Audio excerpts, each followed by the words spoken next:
Vivre en concubinage est-il tabou en Chine? Voilà la question qui m'est posée par un anonyme aujourd'hui sur Cédric Beau TV. Alors, vivre en concubinage, déjà, qu'est-ce que c'est pour ceux qui ne sauraient pas donc ce terme qui est un terme à la fois juridique mais aussi un terme courant de la vie en France.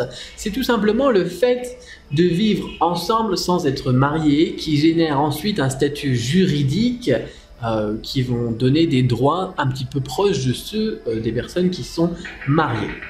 Alors, dans un premier temps, il faut savoir que le concubinage, ça n'existe pas. Le terme concubinage n'existe pas en Chine. Ça serait plutôt un terme péjoratif, comme dans d'autres pays du monde. Dans bien d'autres, d'ailleurs, un bon nombre d'autres pays du monde, le terme concubinage serait un petit peu vu de manière péjorative. Alors, tout simplement, c'est vivre avec quelqu'un, avec son conjoint, avec son proche, son ami, en Chine.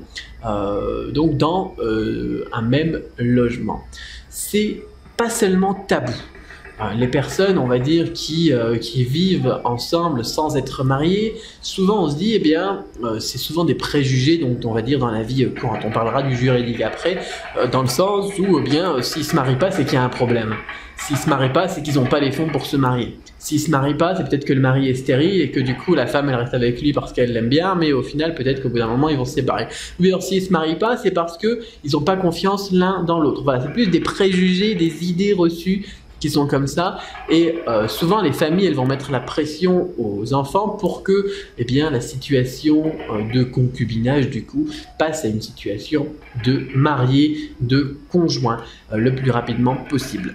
Ensuite, eh bien, le fait de vivre avec un petit ami ou une petite amie, là pour les plus jeunes, ça aussi c'est très mal vu, surtout si comment ça s'appelle, les relations changent régulièrement. Alors l'idée du concubinage c'est autre chose vu que c'est plus une relation durable et une relation donc similaire on va dire à un mariage sans célébrer un mariage. Voilà, alors je sais pas, on va pas aller discuter de pourquoi, du comment, etc. Mais c'est souvent mal vu, voilà, on va dire par les familles, donc dans les relations traditionnelles du terme. Ensuite, au niveau juridique, ça peut être aussi très mal vu. Alors déjà, les enfants hors mariage, c'est quelque chose qui est très gênant. Alors que pour des concubins, en France, il n'y aurait pas de problème. Ensuite, pour louer un hôtel par exemple, pour louer un hôtel ou pour vivre dans une maison, là aussi, sans certificat de mariage, ça peut poser des problèmes. Même pour les étrangers d'ailleurs, ça c'est important. Dans les hôtels qui ne sont pas agréés, qui ont l'habitude donc de traiter avec des Chinois, et qui ne sont pas des hôtels destinés donc pour notamment la prostitution, ce genre de choses, il est possible que même pour des étrangers, c'est arrivé déjà moi à mes parents lorsqu'ils sont venus me rendre visite à Shanghai en 2007 je pense, ou en 2007, ouais, ça devait être ça, ils leur ont demandé eh bien, une preuve de leur mariage pour pouvoir avoir une chambre ensemble. Donc c'est pour dire qu'au niveau de la loi aussi, ça ne passe pas.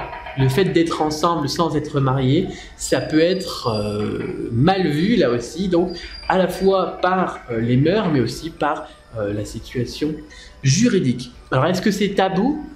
Non, parce que eh bien, les enfants, par exemple, les jeunes qui sont ensemble avec leurs amis ou avec leur petit ami ou leur petite amie, avec ou sans eux, sont généralement plutôt contents et satisfaits eh bien d'avoir cette relation et ils en parlent, c'est pas tabou.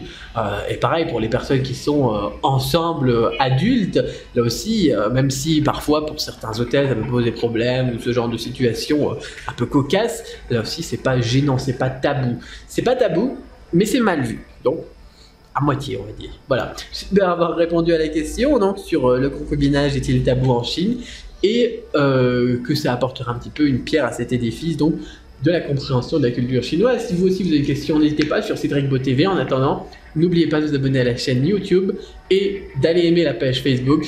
C'est avec plaisir que je vous retrouverai là-bas donc pour un paquet d'autres vidéos. À très bientôt.